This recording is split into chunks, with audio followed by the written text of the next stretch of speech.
Surya, the Prime Minister of the Democratic Socialist Higher Education and Vocational Education. Secretary, Defence, Ministry of Defence. Cadets and day scholars to the inauguration ceremony of the 19th practitioners in Sri Lanka.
It is with immense pleasure and great honor that I welcome you to the 19th International Research Conference of General Sir John Kotelawala Defence University.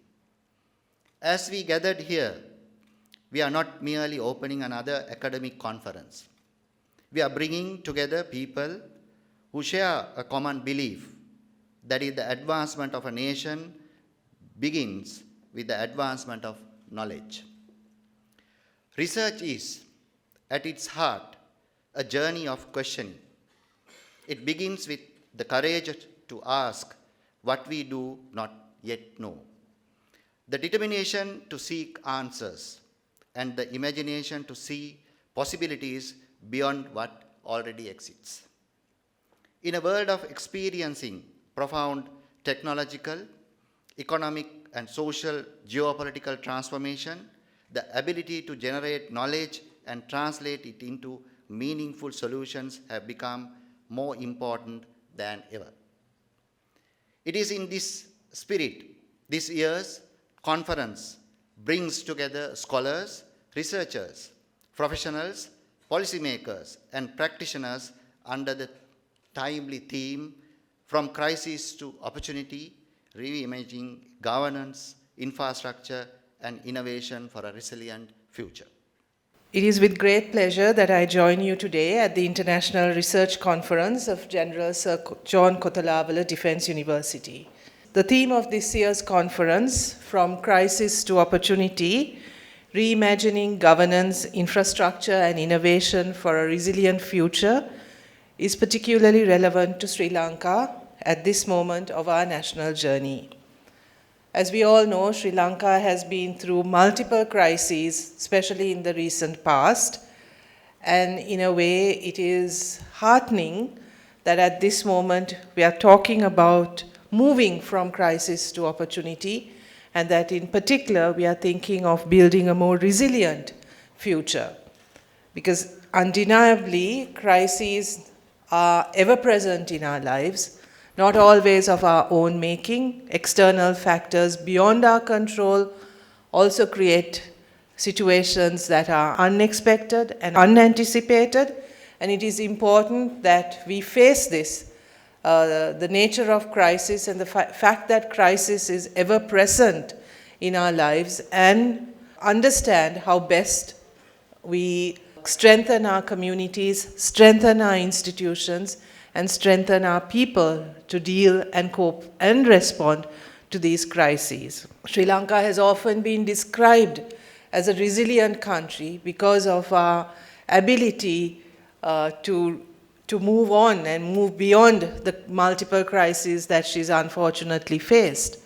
However, I think it's really important that we don't take that resilience for granted, because it's also important that we understand that while we talk of resilience and while we talk of moving on, if we really look at those who've suffered the most from those multiple crises, you will see that they are the most marginalized, discriminated, and vulnerable sections of our community, and that they continue to suffer from each crisis that we face. So yes, as a whole, the country has moved on, but sections of our community, sections of our society, and particularly some of the most historically disadvantaged members of our community have been struggling for many years, moving from crisis to crisis.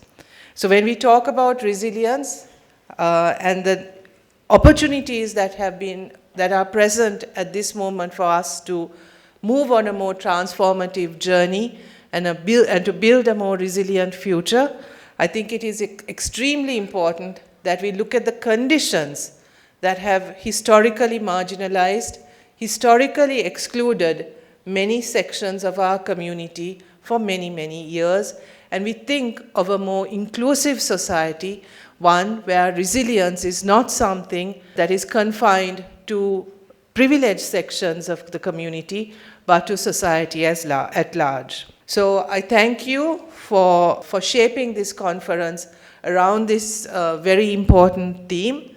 I think it is particularly interesting and useful that the General Sir John Kotelawala Defence University is thinking in these terms, because I think in many ways this university is also at a transformative moment when it perhaps needs to rethink its position in the world of academia, really define its role and its contribution in a context where the role of the military is also transforming and undergoing change.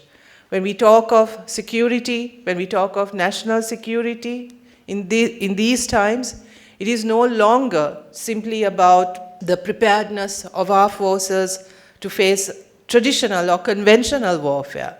It is on multiple fronts that armed forces now have to respond, as was so evident during Ditwa and even more recently in many other crises. I can also think of our fight against drugs, narcotics, of illegal narcotics, that here again where our military is playing a central role. So certainly the crises that the military in emerging years will have to face and will have to respond to are certainly not the conventional types that we think of in terms of the military, and equipping our military to be able to understand, strategize, and respond to those types of crises is going to be incredibly important and will involve a transformation in the way we think about national security as well.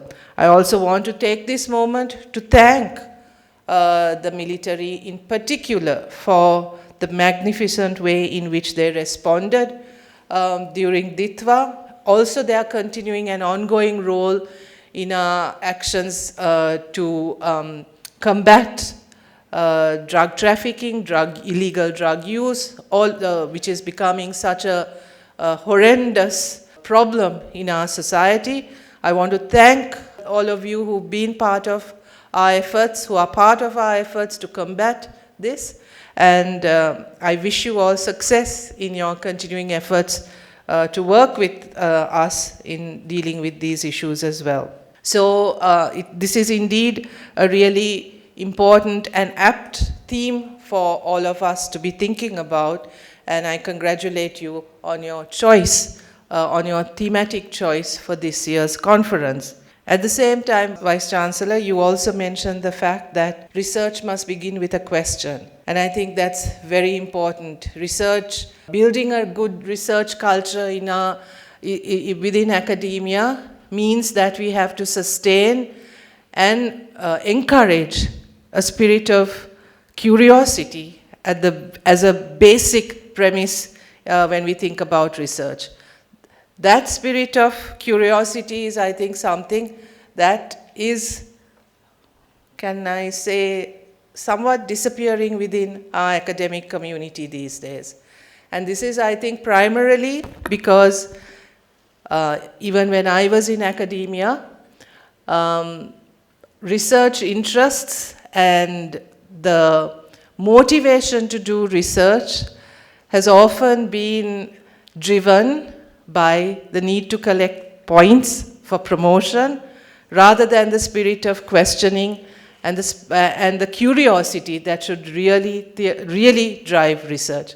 I think this is unfortunate in many ways that a good academic is now only measured by the number of publications, the number of presentations, the number of citations that they produce, and not really by the quality of the research that they produce or the impact of the research that they produce.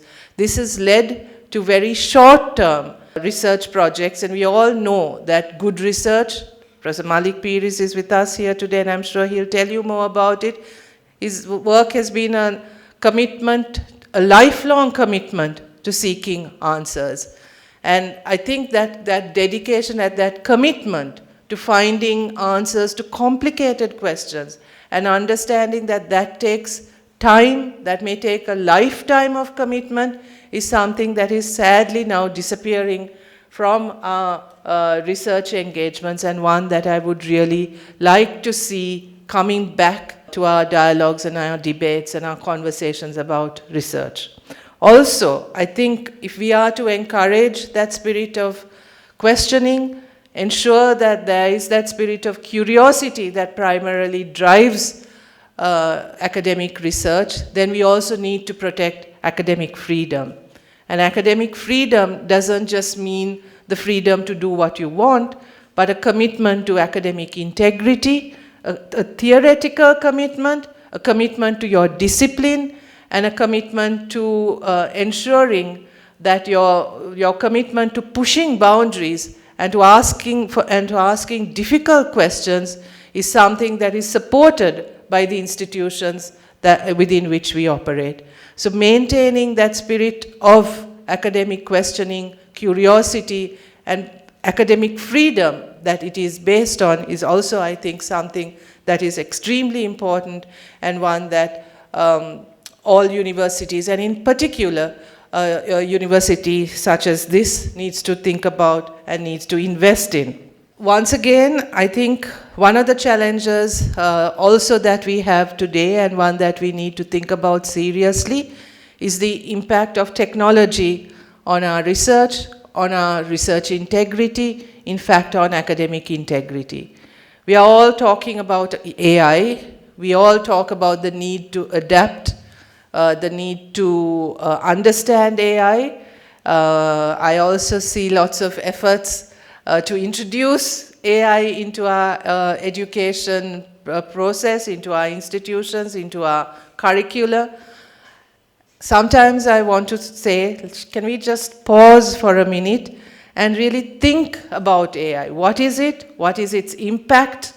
Do we really understand what AI does and how it impacts on education, on knowledge, on our way of thinking, especially on our critical thinking, one that is so necessary for good research and for good academia?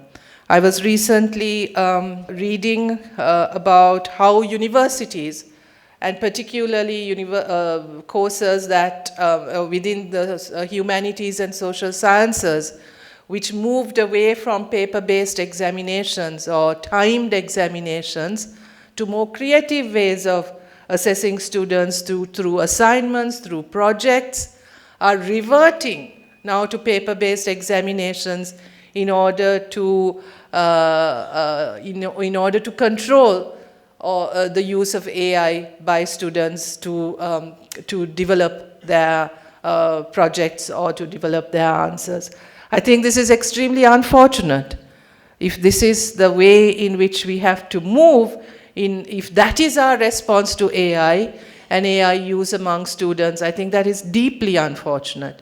I think we have to face the reality that AI is with us. Students will use AI, but then how do we make sure that AI doesn't also have a negative impact on critical thinking, on thinking of any kind, and on limit on our imagination and on how we think about academic integrity and how we incorporate that into our world and into our work. So there are many challenges that we are faced with, that we have to deal with. On the one hand, we are digitalizing our education systems for better management, for better outputs, for better outcomes. I'm particularly thankful to the Air Force and to the Ministry of Digital Economy, who's working very closely with the Ministry of Education to develop our infrastructure, our digital infrastructure for general education. But at the same time, we also need to think about the impact that technology and particularly new developments have on learning, on education, on knowledge, creation of knowledge, on the production of knowledge.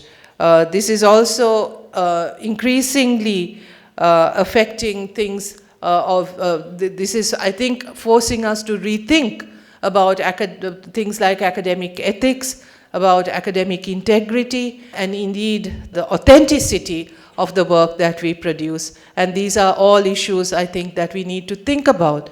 And these are issues that may not necessarily have technological solutions, but require philosophical debates, requires strengthening of our humanities and social sciences, which can generate the kinds of knowledge or ask the kinds of critical questions that will inform us and guide us in our engagement with technology. Because technology, AI, all of this is with us to stay. All of us turn to Google when we have a question. We no longer can find our way around the country without the help of Google Maps. These have all become part of our daily lives, our daily interactions with the world. But I don't think we understand sufficiently how all of these tools, how all of this technology affects the way we think, the way in which we produce knowledge, the way in which we disseminate knowledge, and also the way in which it can reproduce inequalities, especially in a country like ours, where there are so many inequalities and disparities within education itself, where while we are producing top results and top graduates and really good educational outcomes at one level, we also have schools without basic infrastructure, universities without sufficient funding for proper research, or even for basic student welfare. So we are dealing in a system which is marked by inequity and disparities,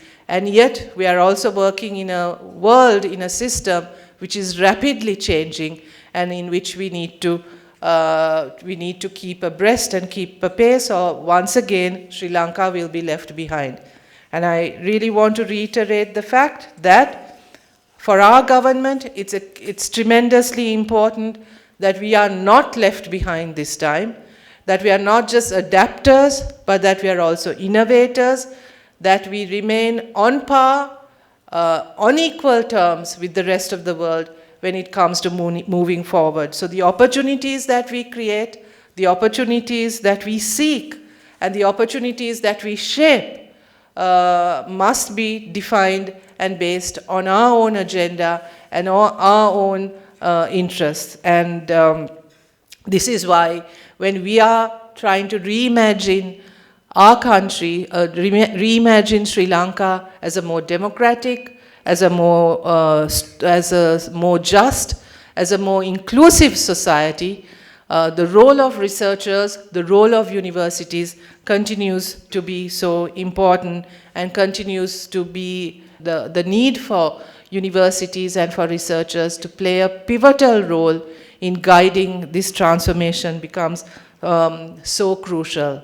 So before I conclude, I would like to extend my sincere appreciation and my congratulations to General Sir John Kotelawala Defence University. I think the Vice Chancellor and the Secretary Defence informed me of this conference almost a year ago, and I thank you for this opportunity to get to know this institution better. I thank the organizers of this conference, all the researchers, the presenters, academics, the chairs, and specifically our keynote speaker, everyone who has contributed to making this event possible.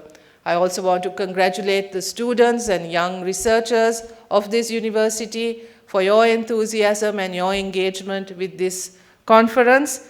And I have no doubt that your commitment to seeking knowledge, your commitment to ensuring a more just, a more inclusive world will be the driving factor in as we enter this moment of transformation in Sri Lanka.